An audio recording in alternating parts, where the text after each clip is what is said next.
Hey, and welcome to Matt and Jess TV. I am Matt Rose. And I'm Jessica Bun Bun. Welcome to our new edition of Big Brother 28 live feed spoilers. We're on the other side of the nominations. There is a lot of veto debates to be had today. Yep. But first and foremost, I want to give a shout out to Jess's husband here who managed to fix my glasses. If you guys saw our update earlier this season, I was having some Uncle Mood time with Jess's son Felix. We had a bit of a collision. Everyone was fine except my glasses, which just went. But we're back. Everything is okay now. It is okay. Shout out Bart for fixing your glasses. You did a good job. Yeah, everything feels a little bit back to normal, though I can't say everything is normal within the Big Brother house right now. No, Yash is like really sticking to his guns on exactly what he wants to do. Man, there has been bribes been trying to be given.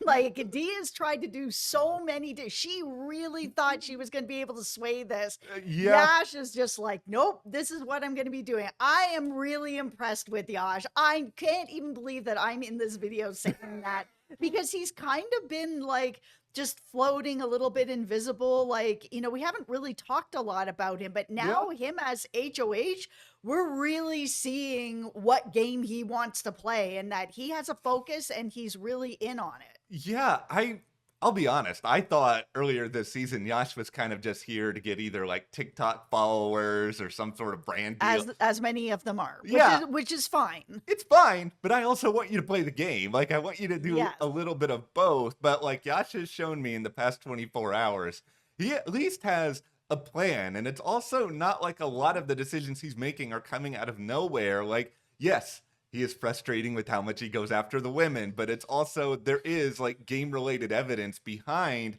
a lot of what he's doing. And from his vantage point, just strategically, like a lot of it does actually make sense. It absolutely makes sense. His nominations make complete sense. Yes. Okay. We're going to get so much more into all of this, including Devens. Do you really not want to use that Diamond Power of Veto? What is happening here? Okay. Well, we play in Big Brother. We are playing Big Brother. All right. Well, before we go any further here, be sure to join our YouTube memberships. Yep. We have a brand new exclusive video over there that is all about Julie Chen Moonves. Are you tampering too much with the game with your shouting out this Barrett and Mowry quote unquote showmance on this past episode? We have brand new exclusive Big Brother videos for our Patreons, for our YouTube memberships every single week. And it really helps Matt and I here at the channel if you're joining our Patreon, joining our membership. So thank you so much. We also have exclusive weekly videos on Reacher we're covering right now and Slow Horses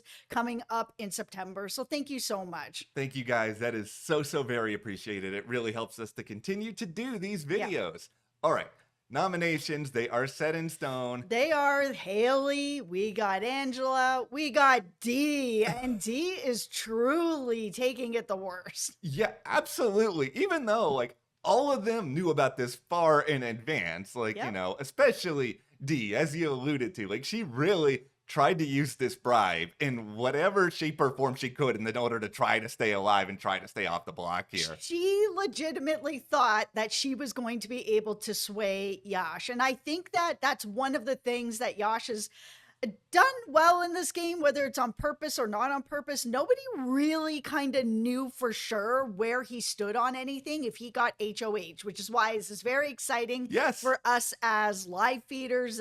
The casuals, I think, are going to be excited to watch this as well because he just is kind of an enigma in that way. But D was very confident. You know what? I'm going to be able to get him, with this bribe. I'm going to be able to offer him this $5,000 to take me and Angela off the block. He would do it for $50. I'm like, okay, listen, $5,000 after taxes is not really a lot of money to move this needle. I said this about this power, that I feel that this power is kind of weak because the money is just not there. There's no real reason to give up $750,000 for $5,000. It's just, it doesn't make any sense where it could really change your game for not a lot of money. And sure enough, Yash is like, no, thank you. She's like, okay, what about just me?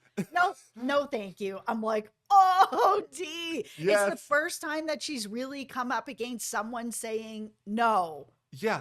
and this power, it does suck. Like, I think I this, agree. It needs to be more. yeah, it either needs to be more, or we should just all be like, okay, this power, maybe it could work for something as simple as, oh, do not make me a have not, or like something that's like inconsequential to the game that doesn't actually matter. Because, yeah, like you said, $750,000 is a ton of money, especially when you're getting to a place where there are fewer people in the house. Like, you can start, I know we still have months to go here, but it's Yeah. like the finish line, it is there. Like, you can start to see it. Like, why are you going to risk that now? For $5,000. That's Yeah. the thing, is like, if Yash even takes that bribe, that also puts a bit of a target on him, because now he's the person in the house that has money, that has already won some money. It's not a lot of Yeah. money, but it's still money. And that's a target for no reason.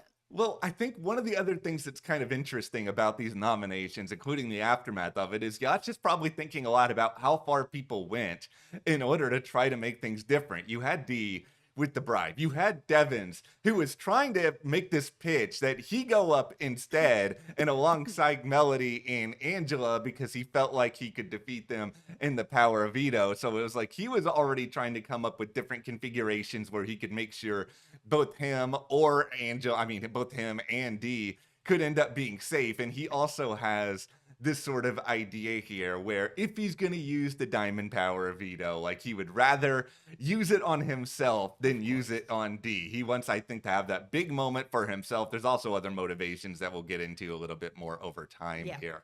Yash also told Devens about D's power as though Devens did not somehow know this. And like, Devens was like, what? That's the power? Like, that's what it does? Oh, Devens. Yeah, this is the interesting thing, is that because D has made so many mistakes over the past week or so. A lot of mistakes in the past week. It's kind of shocking. Yeah, it really is. Like, Devens actually is the person who I think is playing the game the best right now, in that he's able to sort of be believable enough to people where even if they don't trust him 100%, like Yash definitely trusts Devens a lot more than these other icons. And yeah, sure, it might be because he's a guy, but beyond all of that, like, he has tried to foster like some element of relationship here. Yeah, absolutely. I mean, him telling Devens about the power, it says to Devens, okay, Yash trusts me to some degree if he's going to reveal this information. Yeah, so the interesting thing here is that Yash originally, it seemed like Angela was his target because of like all the contention between the two of them. Yes.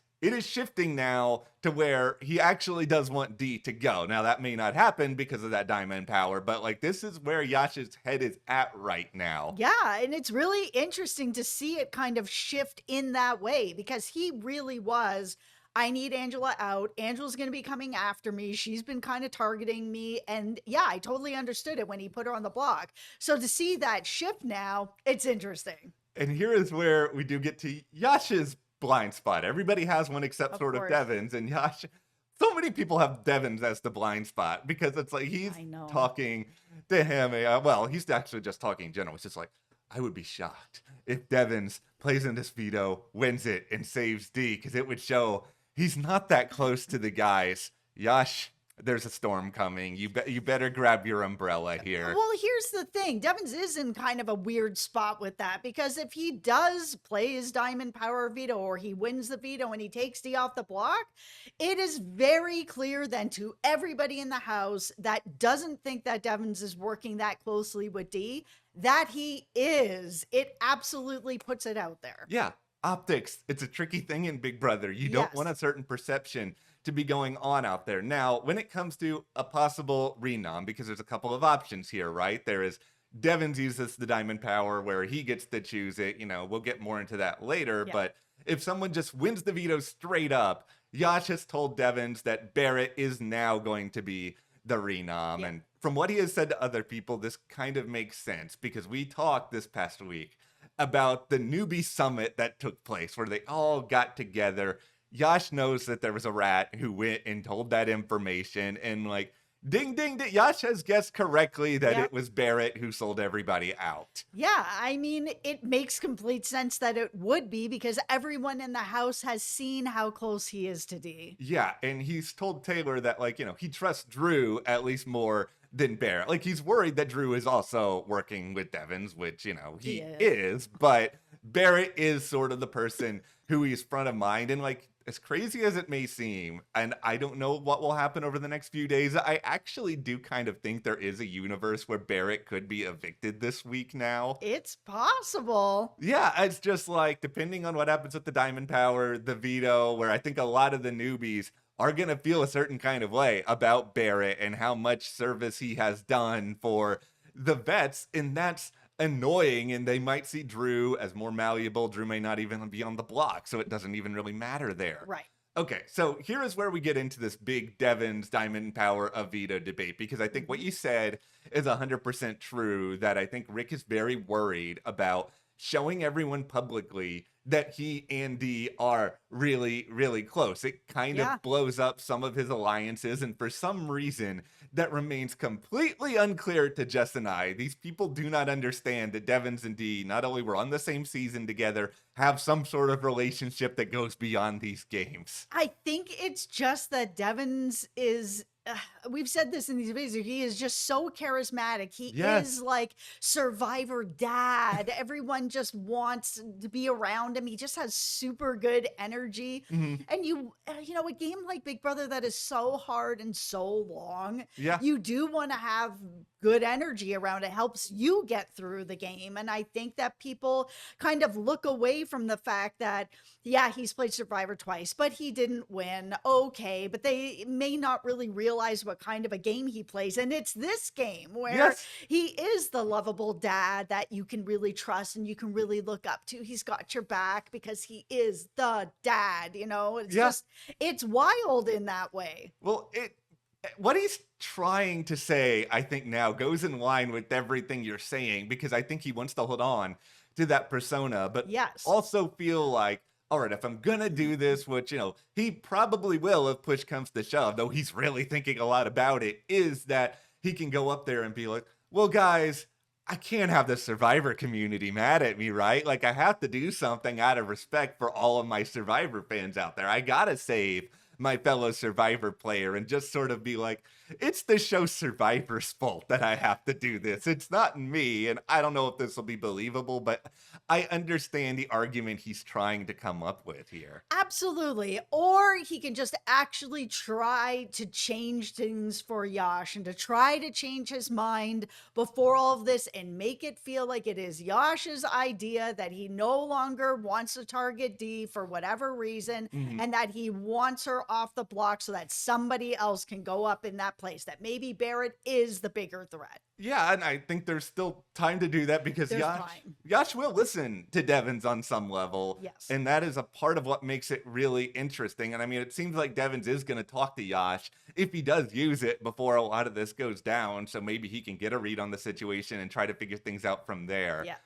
Okay, here is a funny but kind of real theory, because Devens did joke to Dee where, you know, maybe you can bribe me to use the Diamond Power of it. Like, and I think he was saying it to be funny, but at the same time, I kind of think Devens actually does want this, because it would be an excuse. He's like, hey, I've got kids. I can't I can't say no to $5,000. Dee wants this. She wants me to use the power. She knows I have a power. Well, I guess I have to use the power now, guys. Absolutely. That really helps. And that actually would help Dee in that way as well, to make it look like these two are still not working together. And I think the reality here is just that Dee's not going to get anybody to really take this money for anything actually serious in the game. Like, people could see through this, but at the same time, like, it presents some element of excuse. Who's going to judge other people when it comes to, how dare you take this $5,000 you did not have before? Right. Everybody's there for the money. Yes. Like, that's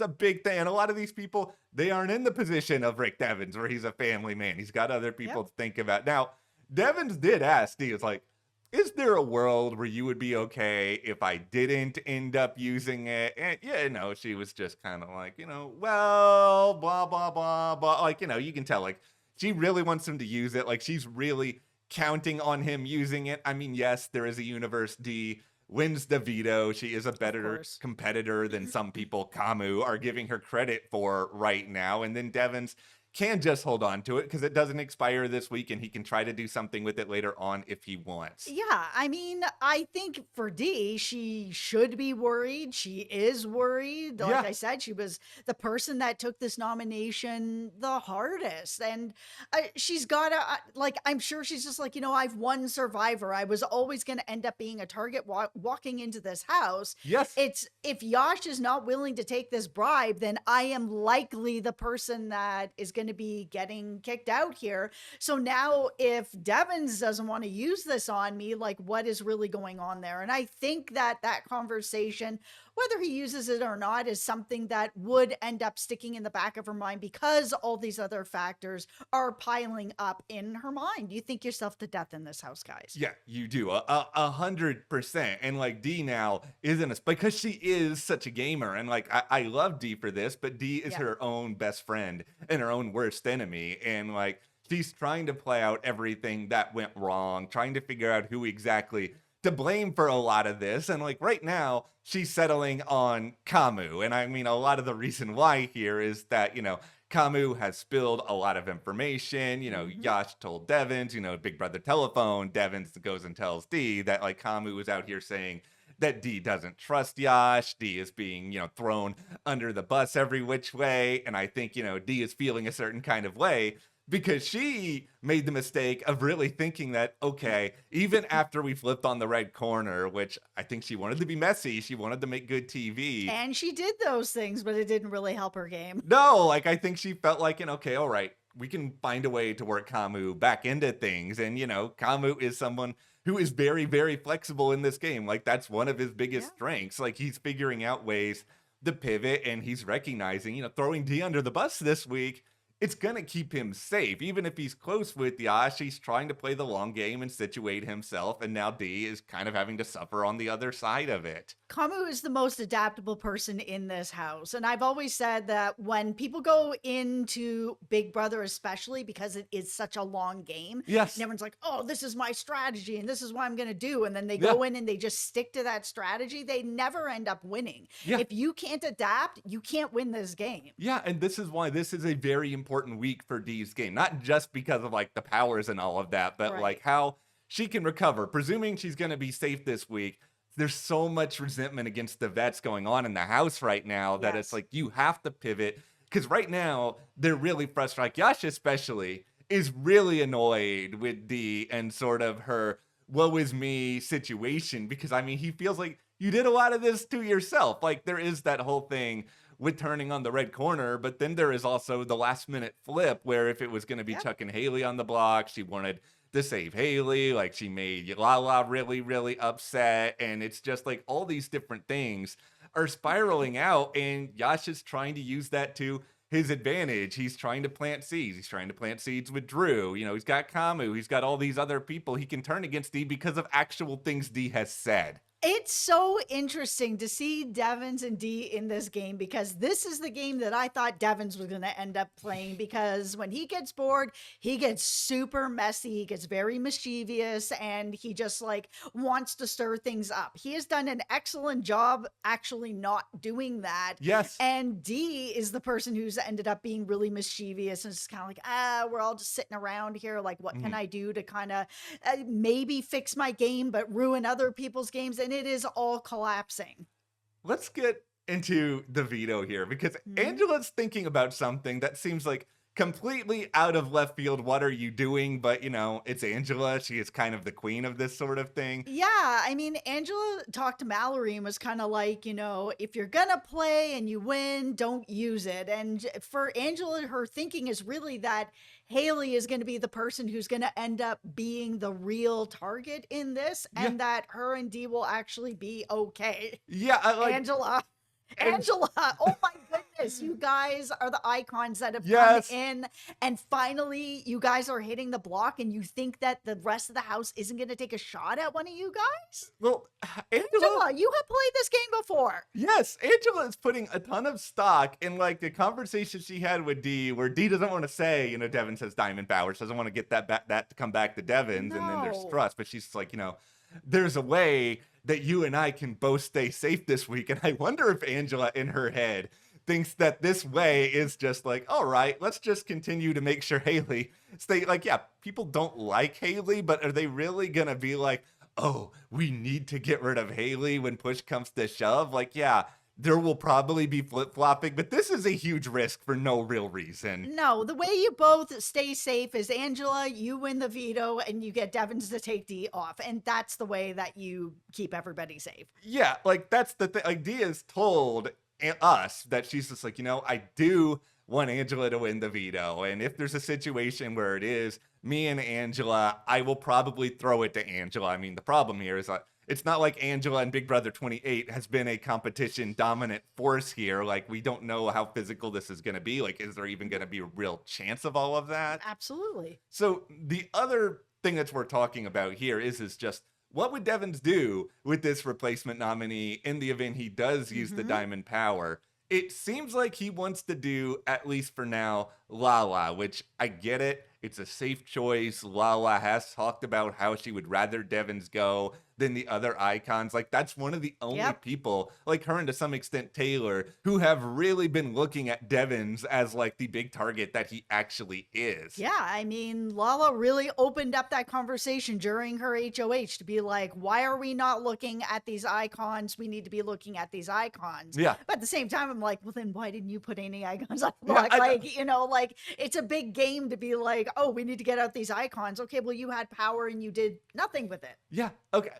D would rather put up Kamu. And I'm just kind of like, how much is D going to try to push it? Are you just going to be like, thank you so much for using the Diamond Power. This is your choice. Or are you going to be like, well, Devens, Kamu is really a glue holding a lot of other people together right now. Kamu is the right choice. Get him out. He is really adaptable. He has been moving throughout the house. He is able to build trust with a lot of different people. Kamu can win this game. Yes, Lala is frustrating to pretty much everybody, including Taylor, who is like really close to Lala, where it feels like Taylor's having to spend all this time taking care of Lala when she could be using that gaming and doing some other things. Yes. Okay, now it is time to talk about our faves here for a moment, and we'll start with your guy, Drew. Are your eyes open? Is something shifting here? I mean, you have had so many people coming up to you now and like revealing what's really happening. Haley, Kamu, they both had sat down with him and was like, hey, you were actually the target that week. There was other people that week, Mallory, Barrett, that were kind of trying to suggest, take this a little more seriously than you are. Don't trust everybody as much as you're going to be trusting people. Then everything that happened recently with D talking to Mallory, I mean, there's a lot of things that are lining up for Drew at this point that it feels like, maybe he's not as blindly just being with his alliance. Yes, he has recently told Devens, hey, I am still riding with you guys, but that doesn't necessarily mean that he is. The issue with Drew and all of us as the live feeders is that he doesn't talk to us as much as like other people do, like D, right? So we don't know for sure who he's being honest with and who he's not. The only bit of evidence that we kind of have that Drew is shifting a little bit is that he is keeping more information to himself. He's not just revealing everything. The pipeline that was completely open got closed by D. Yeah, that's the thing. I mean, he is protecting Melody and Mallory more than he used to. Yes. Like, there are some seeds of that. I mean, I agree with you, though. He is one of the hardest people to read, and it is, like, number one, the lack of cam talks, but then, like, number two, he just has such a happy-go-lucky personality a lot of the time that he plays things off really, really well. And it's, like, a great example of this over the past 24 hours is that Yash told Drew, it's like, D went up here to the HOH room and she threw you and Melody under the bus as possible nominees. And this did happen. Like, Yash is not making this up. And Drew was then like, okay, you know what? It's fine if D goes, which is something that in the past, I don't know if we would hear Drew say. No, because when the conversations were first coming around with Yash in the room, and he was just kind of like, oh yeah, maybe the icons, maybe this, maybe that, Drew didn't really weigh in on it. But now he is, where he's like, if D goes, that's okay. Yeah, and then I know overnight people got frustrated with Drew yet again because he went to Devens and he did talk about some of these things. It's like, have you heard D say this? And, Devens was like, no, of course I haven't heard that happen. And then, Drew tells him that Camus wants D out. Like, okay, here's what I think is happening. Drew, I think he does want to keep some information going back and forth, especially to Devens, who unfortunately is also his blind spot. Yes. But I think he wants to maintain an element of trust in the event that, like, one of the icons does get in power. Like, I think you do have to keep up appearances, but I think at the same time, he's trying to frame someone as still a bigger target than him if something happens, and that person can be Camus. So I think he's still trying to play all sides to some degree, but I kind of think you have to once you cast your lot in that sort of way, because if he suddenly stops giving all the information to the icons, they're going to 100% know something is up. 1,000%. I know that everybody's really frustrated with his gameplay, but this particular gameplay for Drew has gotten him where he is. He's been in trouble and he's been able to get out of it with some of this gameplay of like, okay, he's still an information pipeline. He's still loyal. He's still showing loyalty. But now us as the viewers can see that, yeah, he's giving some information to them to continue to make them feel like he's still part of it. But there are some things that he is keeping to himself. All right, now let's talk about my girl Melody for a moment here. I almost said Mel, but Melody, okay. First and foremost, you got the punishment. You got to go into the time capsule 2 weeks in a row. Newbies go in. Where do they get punishments? We're covering Ted Lasso here at the channel, so I'm going to do my Roy Kent impression in response to this.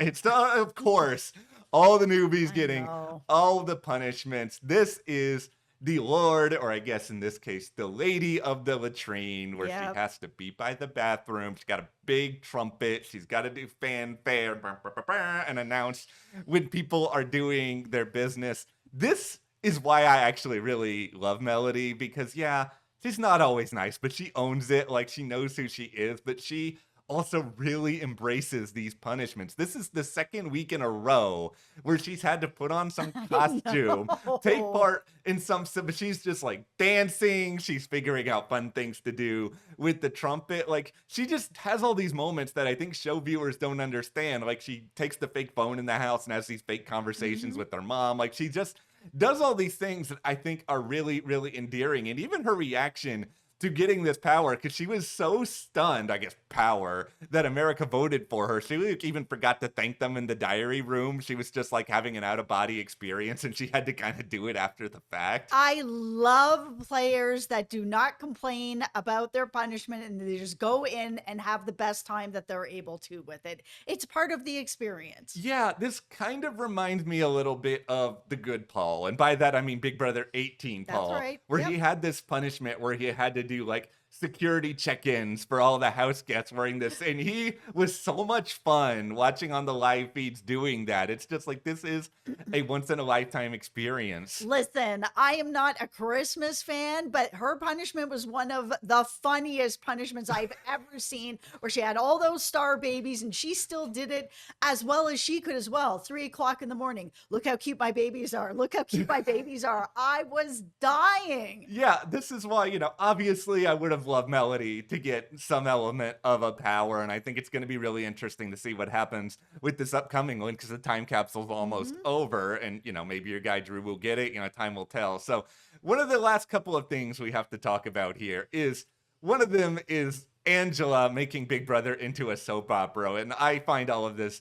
to be hysterical, where she's hurting her social game with Taylor, for one, because she was trying to act as though Taylor had the sole power to control nominations, and she was just like, why are you not telling Yash to not put me up, Taylor? And Taylor's just like, I'm not the HOH, Angela. And it's just like, Angela has gotten herself into this really ridiculous situation where she thinks that she can still be friends with Lala and Haley, and she can have allegiances with both of them, and the other person won't be mad about it in the aftermath of this fight that happened yesterday morning. Listen, I think so many of us have been in that position just in life, where you've got a bigger group of friends, you got two friends that are beefing in it, and you're stuck in the middle and you don't know what to do about it. and you somehow still feel like you can be on everybody's side. It never works. Angela asking Lala for basically permission to still be Oh my friends with goodness. Haley is one of the funniest things I've seen on the feeds for a little. Angela, you are a grown woman. You know. can make your own. You and Lala are the two oldest people in the house at this point. It was so wild. Okay, the last thing here, Kamu and Yash have a final two. So if we're gonna try to document how many final twos or final twos that Kamu has at this point, it may be more than Tyler's. Yeah, Tyler had a final two with almost everybody. Kamu, same thing, almost the entire house. We have the Mount Rushmore is forming here, where we have Tyler, we have your guy Vince Pinero's up there, mustache standing proudly. Yep. You have, of course, Kamu. It's a lot. Maybe it will come back to haunt him, maybe not, because this is Yash that we're talking about. It's just interesting that he keeps getting away with this for now, but we'll see what happens with this Diamond Power of Veto. It always feels like these final twos, when you have too many final twos, they always come back to bite you in the end because people feel betrayed. Yes. And they are sitting on jury because of you. You had a final two with them. You didn't protect them. All right, that's where we are with this edition of Big Brother 28 Live Feed Spoilers. Let's turn this over to you guys. What do you think Devens should do with this Diamond Power? Do you really think he absolutely needs to save D? Is he better off betraying even like his friend in real life? Let us know and join our YouTube memberships. Like we said earlier, we have a new exclusive over there.